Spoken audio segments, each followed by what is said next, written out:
Trade deadline is here. We talk about all the moves the Lightning could make. Will the Lightning make a move? We talk about that as well. All coming up and more on Locked On Lightning. You're Locked On Lightning, your daily podcast on the Tampa Bay Lightning. Part of the Locked On Podcast Network, your team every day.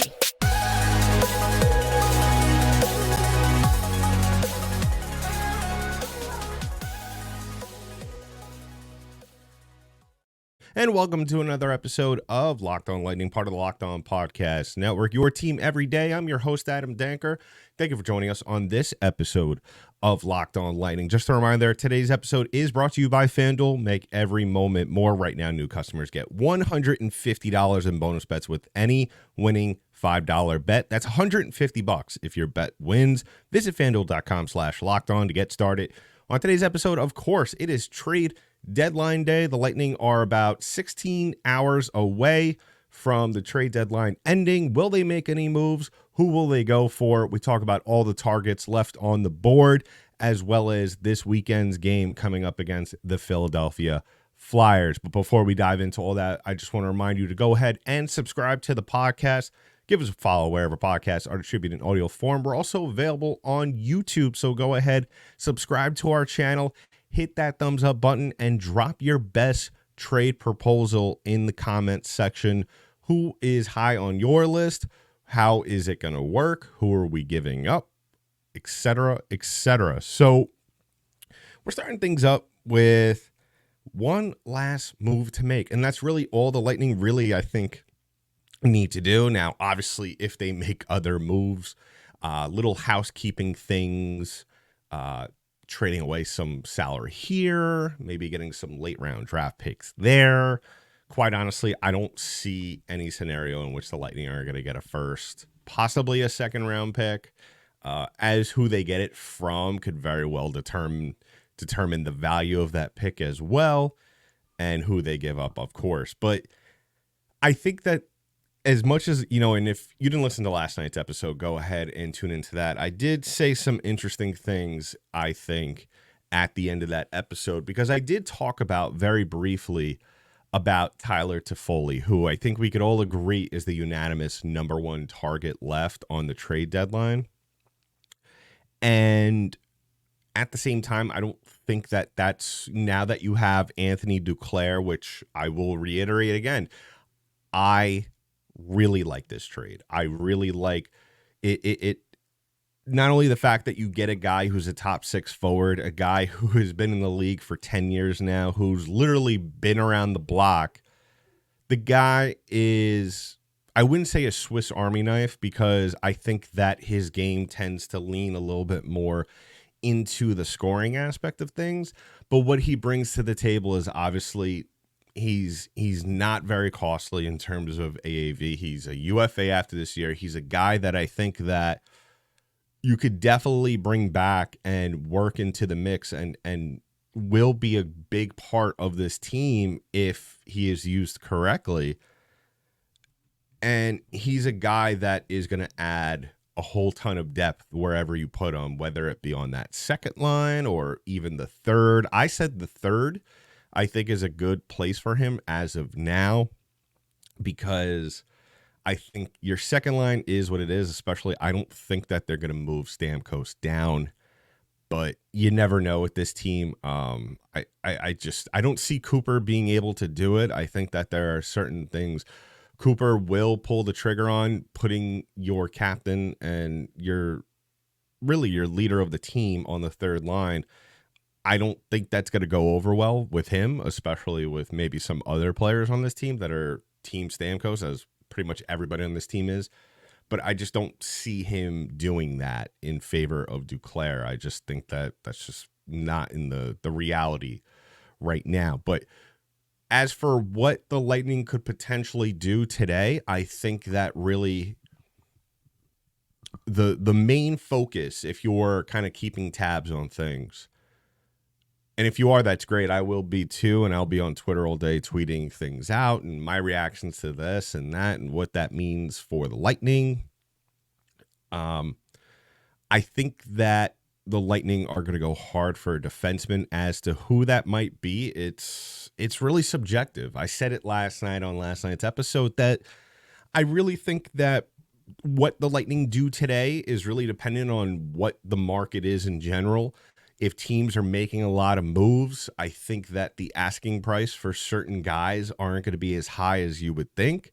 Whereas, obviously, if we have a quiet day for the most part, I think that the Lightning are least likely to pull the trigger on something, given that some other teams may not value their assets as high as others. I think a majority of teams may not value their assets as high as others, where I think that still, I'm not saying let's trade all the draft picks that they have acquired over the last, year or so, whatever the case may be, or even the last day.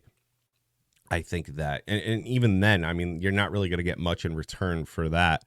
But I still think that the Lightning, or really mainly Julien Brisebois, he could, if he gets creative, which we saw him do last night with the Anthony Duclair trade, I think that something can come out of it. I've heard some names here and there. One of them was Ivan Provorov. I don't know. I don't really know how to feel about Ivan Provorov at this moment. I just really any player with Columbus. I'm not discounting him because he's with Columbus. It's more so the fact that I don't know how to measure his game when that team has just been really so bad all year. I mean, his numbers look good on paper. He's under the age of 30, which at the end of the day is what you want.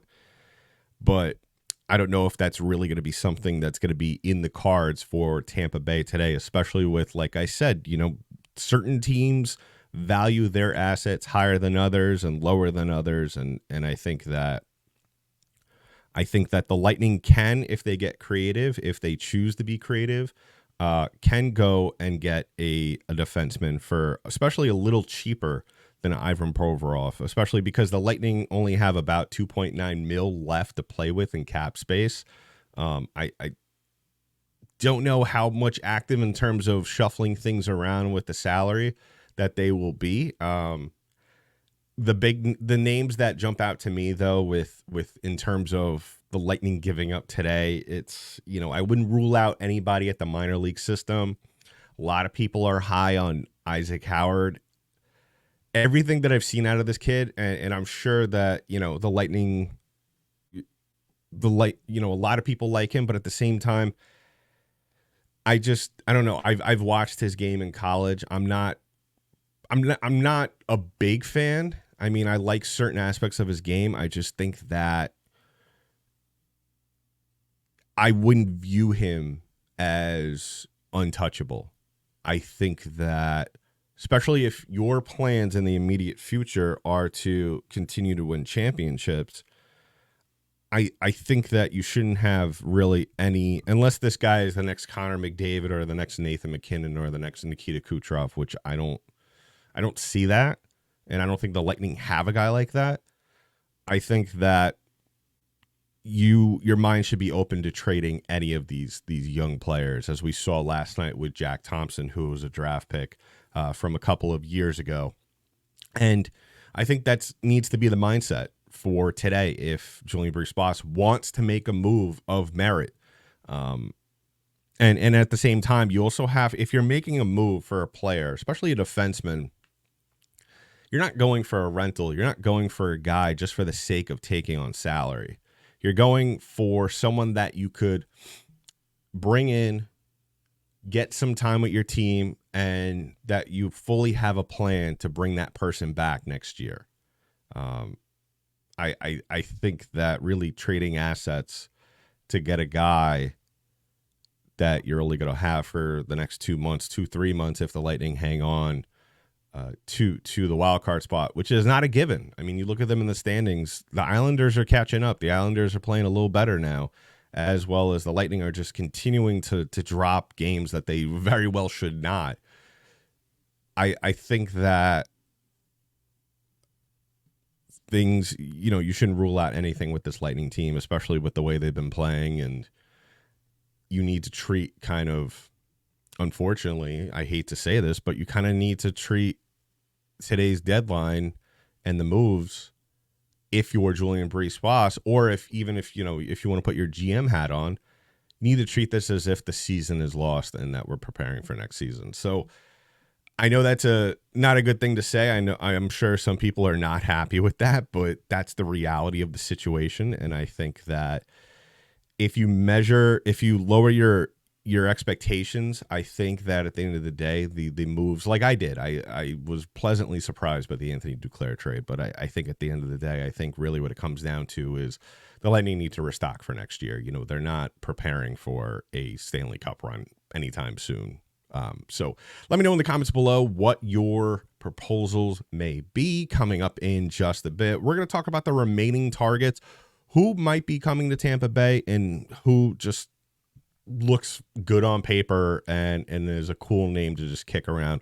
We'll talk about that coming up in just a little bit. But first, we'll talk about one of our sponsors on today's show, and that is our friends over at Factor One. Now, if you haven't heard about Factor One, listen up. Eating better is easy with Factor's delicious, ready-to-eat meals. Every fresh, never frozen meal is chef-crafted, dietitian approved, and ready to go in 2 minutes. You'll have over 35 different options to choose from every week, including Calorie Smart, Protein Plus, and Keto. Also, there are more than 60 add-ons to help you stay fueled up and feeling good all day. What are you waiting for? Get started today and get after your goals. No prep, no mess meals. Factor meals are ready to heat and eat, so there's no prepping, cooking, or cleanup needed. Flexible for your schedule.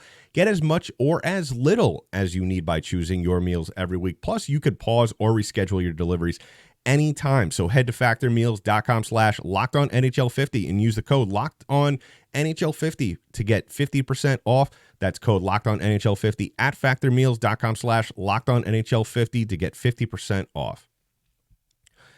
So as always, I want to thank you for listening in and tuning in to today's episode of Locked On Lightning and being choosing us to be your first listen of the day. If you haven't already done so, please go ahead and subscribe to the podcast. Hit that notification button, wherever you listen to us on a app-based server or platform. And so as the newest episode drops, you'll be notified. And today is, I think, one of the most highly anticipated days that we have had on this podcast in quite some time.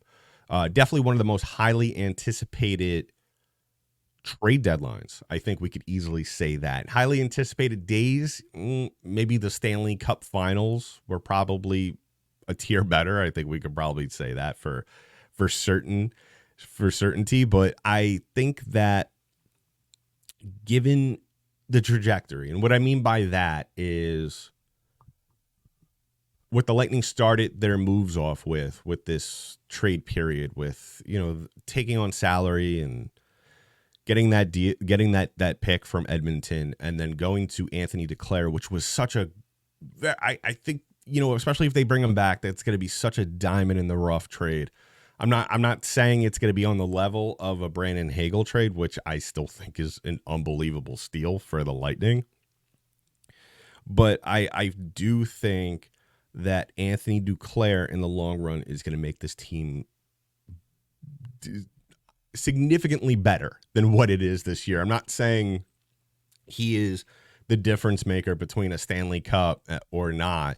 But there is one thing real quick before we get into our remaining trade targets that I just want to address. There was a listener, and I don't mean to single you out, but I had an issue with the Edmonton trade initially. And you know what? It's one of those things where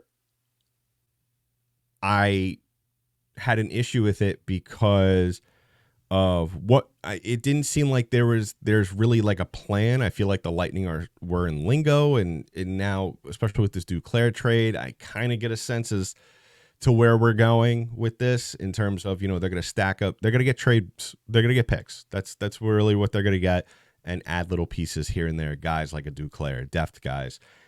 And a listener basically said that because Sergachev is out and you have $8 million and change to play with, it shouldn't be an issue that the Lightning take on salary for whatever, especially when it's the next couple of months. My issue with that at the time was that it wasn't so much that they were taking on salary. It was that I kind of felt like the Lightning were still in that we're going to make the playoffs mode, that we're going to go off and, make a move to build towards the future. I mean, build towards a playoff run or whatever the case, how you want to phrase it. And my thing is, just because you have this $8.9 million or whatever, $8 million, let's just say that. Just because you have that doesn't mean let's just become the Coyotes 2.0 who retains pretty much everyone's salary. Is basically, we saw last year with that Patrick Kane trade, and I think there was a couple other trades where they retained it. My thing was, why don't you bring in guys that are going to help you for next year?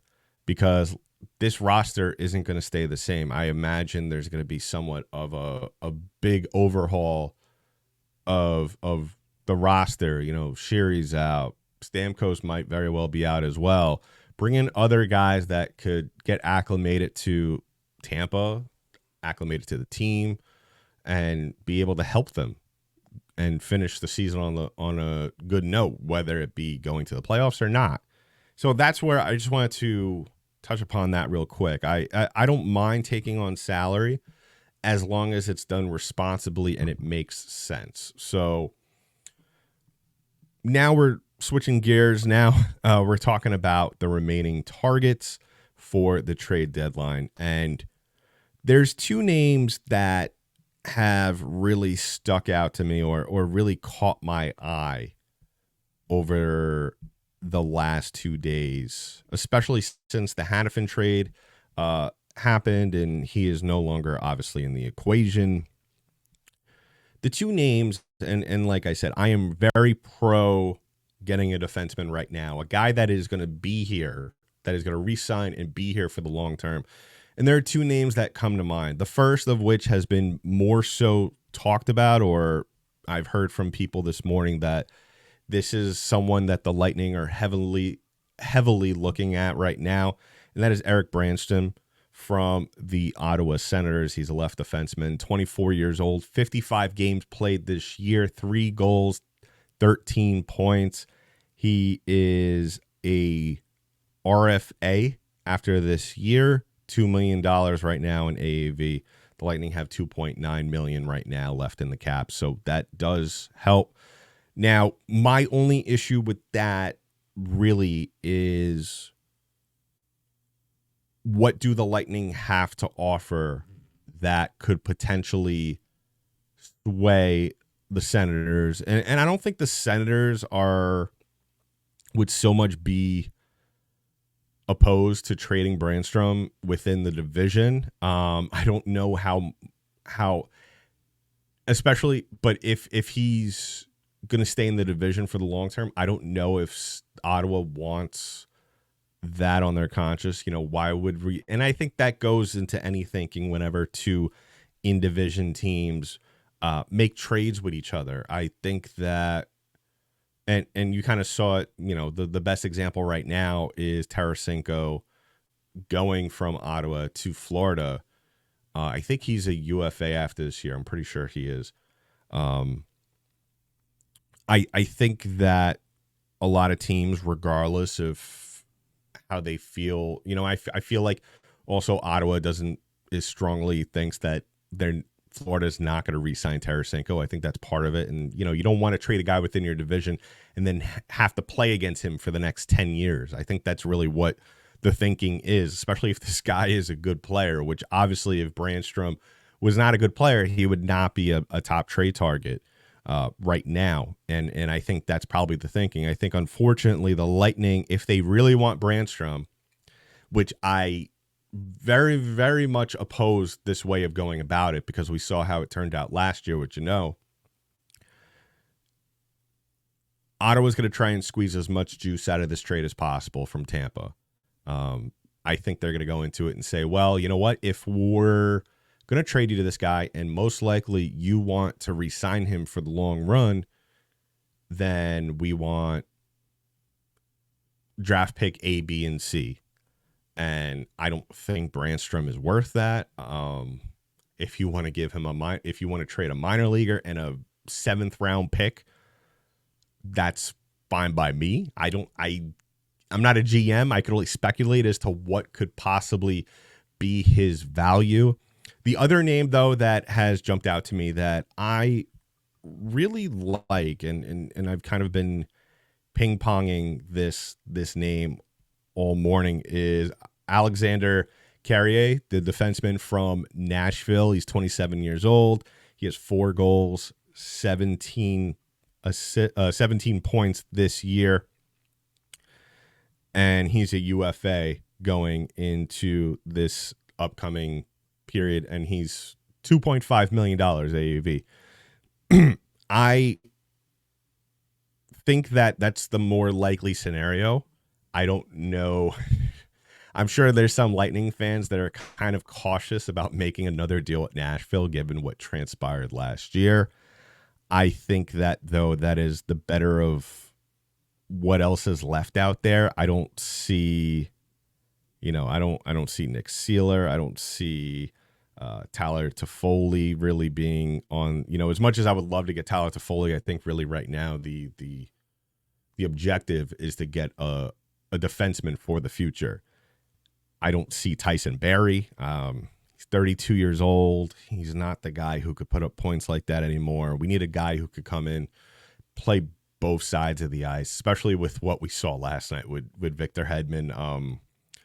Victor Hedman has broken down way faster than I think we all anticipated. And, it might be time to start thinking about the future in terms of getting a number 1 defenseman.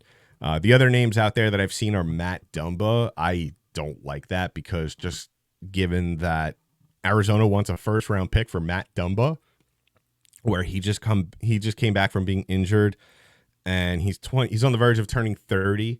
I want a guy that is still very much, in his 20s, and we could get at least 10 years out of him. I don't want Matt Dumba, who, if we were to sign this guy, I don't want him being on the verge to signing this guy to a long-term deal. I don't want to be having a broken down Matt Dumba at age 33, 34. I just don't want that. And I don't want that for any defenseman coming in. And so I think the best way to go about it is really, if you're keeping an eye out on the trade deadline today for the Lightning and you really want to know or really anticipating a certain few names to be popped up or thrown around, it's going to be Alexandre Carrier from the Nashville Predators,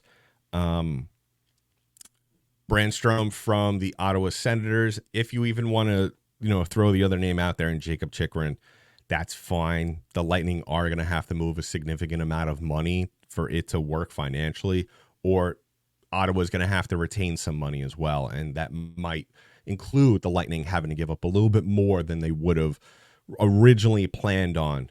So, there's a lot of, like I said, things that are really going to be in play today. It also, I think, really depends on, what other teams are doing and if those moves are going to dictate the market until 3 o'clock Eastern time for the trade deadline. So let me know in the comments below how you're feeling about that. Who do you want? Are any of the names that I mentioned, are those names, do you like that? Or do you say that the Lightning, it's not worth it to trade assets for guys that are going to become free agents where there's no guarantee, especially with that rumor that's flying around that Noah Hannafin might be coming to Tampa Bay regardless after the season is over? So let me know in the comments below. So coming up in just a little bit, we're going to talk about this upcoming game over the weekend against the Philadelphia Flyers. But before we grab into that topic, we're going to talk about our last sponsor of the day, and as our friends over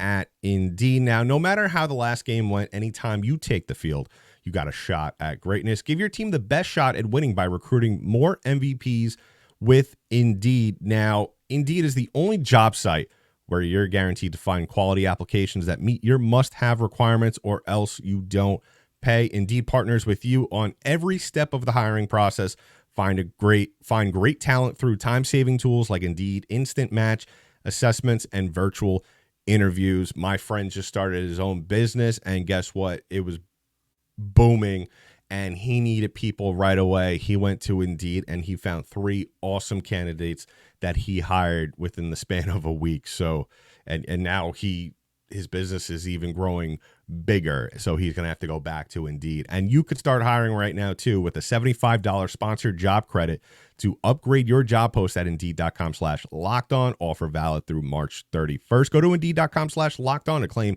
a $75 credit before March 31st. Indeed.com/lockedon. Terms and conditions apply. Need to hire? You need Indeed. So one last time for this trade deadline episode, I'm going to thank you all for making us your first listen of the day. If you haven't already done so, please go ahead and subscribe to the podcast. Give us a follow wherever podcasts are distributed in audio form. We're also available on YouTube, so go ahead, subscribe to our channel there. Hit the thumbs up button below this video and drop a comment of your best trade proposals for today. So we're wrapping things up with a look at the game over the weekend against the Philadelphia Flyers. And I'm going to say right off the bat, and I know I'm going to catch some heat from some Lightning fans about this, but I don't have much optimism in them winning this game. I'm sorry. And I'm glad to see, and the reason why I feel that way real quick is because of what happened last night. We went into this game, and I said it before the game on the podcast. I said that this is a game, regardless of how you're playing, that you should win. There's no excuses. There's no ifs, ands, or buts about this. At the end of the day, you need to go in and beat the Calgary Flames at home. There's no other scenario in which we could be okay with that doesn't involve a win at home. And that didn't happen, of course.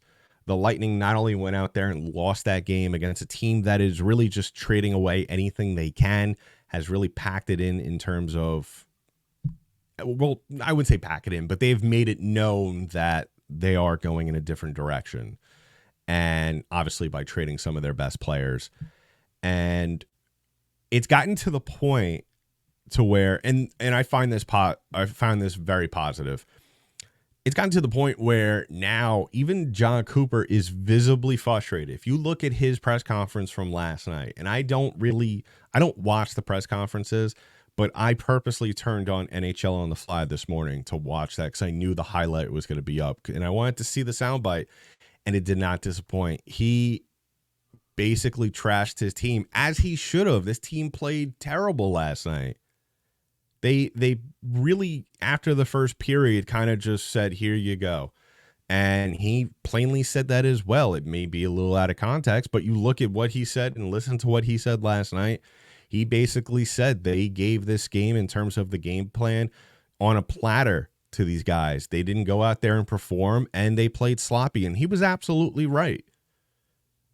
And so why, after that performance, especially with all the performances that this team has had in the past couple of weeks, why would you expect anything different against a better team in the Philadelphia Flyers, especially after the Lightning have just, in their last game, come off and gotten their butts kicked back in February, where they lost that game 6-2. Why would you think, especially after the way the Lightning have played over their last, I think it was like 6 games, they're 1-4-1.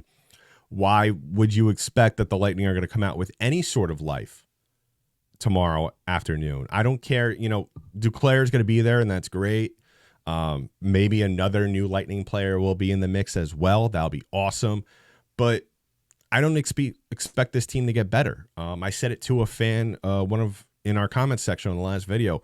They still, as good as that Duclair trade is, and if the Lightning make another move today for Carrier or Provorov or Chikrin or Brannstrom, whoever, if it's a guy that's going to come in here and help long term, I still expect the same result, because 2 guys aren't going to completely change the fabric of this team. There's still so much that is wrong with this team.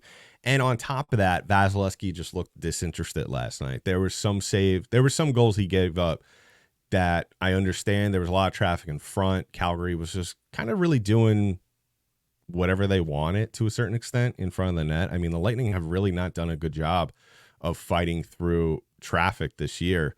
But at the same time, I don't remember. I think it was one of the goals in the second period. I think it was the Dryden Hunkel. Vasilevsky gets beat glove side, and I know he's not good on. I mean, he hasn't been good on his pad side ever, but now that he's getting beat glove side like that, where there's no traffic in front of him, that's just embarrassing, and that just shows me, especially his body language throughout the course of this game. It really did not impress me, and to expect a different result against a team who is a playoff team right now. I mean, still the fact that the Flyers are kind of trading players here and there while they're in a wild card spot in the Metropolitan while they have a playoff spot in the Metropolitan is still kind of puzzling.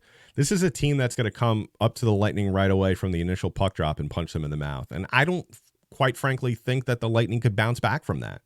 I think that, quite frankly, the Lightning are going to get embarrassed tomorrow night, whether that be getting 6 goals dropped on them or, whatever the case may be. I fully expect this to be a dumpster fire.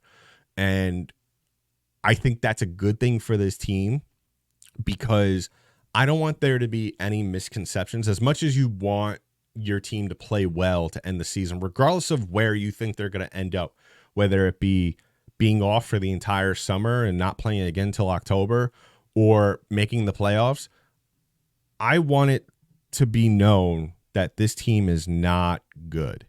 I want it to be known that this is a team that is not going to go anywhere in the long term if it's kept together the way it is. I don't want the Lightning to go on some crazy win streak and there be any misconceptions that this team is a lot better than what it is, because it's not. I mean, they've shown us all year long with the way they've played against teams that have really no business holding a candle to them on the ice. On paper, obviously those teams have come out, played those games, and have really outplayed the Lightning. I mean, you saw it last night. This isn't a good Calgary Flames team, okay? And my opinion, the West is a lot more competitive than the East. And I still think, though, that the Flames are not as well constructed as the Lightning, and they still went out there and played their butts off. I didn't see the Lightning do that, especially from down low in the slot, especially from their goaltender. And obviously that is the big issues with this Lightning team this year, is that they have zero to no. I mean, the defense is not existent. The goaltending is not helping. And really there needs to be some sort of change, or some, continued change, as we saw, Duclair yesterday, and possibly a trade for a defenseman tonight. So I would, like I said, my expectations for this game are just pretty much along the lines of what we saw last night against the Flames. If they win, that's great, and we'll talk about it, and we'll talk about what they did right. But at the same time, you need to understand, whatever the Lightning do well in a positive way in this game and future games, most likely they're not going to carry over into the next game. So let me know in the comments below how you feel about that. If you feel like I'm being negative, that's fine. I don't care, because at the end of the day, what I'm saying is 100% realistic. It's 100% the truth. If you're watching the games and paying attention, you're seeing what everybody else is seeing and what I'm seeing as well. So we'll be back on Monday to talk about any moves that might have made from now until the end of the deadline. We'll talk about the Flyers game and what, any moves or what this team, the expectations that we could expect from them for the rest of the NHL season. So in the meantime, that's been it for this episode of Locked On Lightning, part of the Locked On Podcast Network. I'm your host, Adam Danker. I'll talk to you in the next one.